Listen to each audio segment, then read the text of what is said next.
subscribe for more videos. السلام عليكم ورحمة الله وبركاته. فضل يوتيوب جنالك سبسكرايب سر مقال كان لك سر أد بعد ما تسنتهي تيم مشاك خلاص علينا إن شاء الله توني شنكم وحنا وقدم وحكون خير مفانتين إن شاء الله لواتن كنا وسوقينا. فضل يوتيوب جنالك سبسكرايب سر مقال كان لك سر أد بعد ما تسنتهي داو شو عن مقال كان صبر كان وجدين حجواد حجدا ما أنت وحارة كومنتي قف كستو متكل أنتي نولاكرين إنه سقرو dad badan su'aashan jawaabteed inay doqdaan bay ku wareeraan laakiin adiga kula fududahay laakiin dad ay la fududeen adiga xitaa inay kula fududeena laga yaabaa sababtoo ah saaxiib la'aan hooyo la'aan aab la'aan iyo jecel la'aan midaan soo arkina jiro iyo wax ku dhiman had xilliga aan taagan tahay waxa aan la'aantiis noola karin laga rabaa sawirka inta ugu jeedid jawaabtiisa bis ka rabaa ma fahamtay muuqaalkan ina like saartahay ilmaamin commentigana fikirkaaga noo wadaag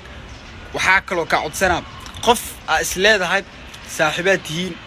comment uwa inta mid dooro ka dheh adina marka hore mid dooro kadib qofka saaxiibka comment uwa si uu mid dooqiisa u doorto waa uga dadka u badan hal jawaab soo qoraan jawaabtaas boqol su'aasha la isku wada raaci doon waa la wada ogyahay laakiin su'aasha anaka badan oo isku wada raaci doon dadaas soo arkin noloshaas oo nolol kala doqnay yaa la yaabin qof hooyo la'aan ahay noloshiisa hooyadiis wiligiis la noolaan qof aab la'aan wiligiis ahay qof jecel iyo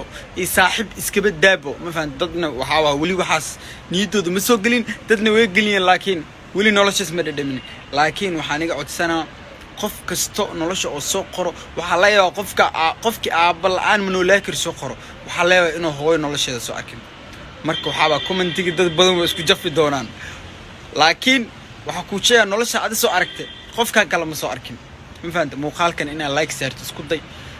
commentigana fikirkaaga ka dhiibo qof saaxiibkaaga waxa ku dhaxdaa heblow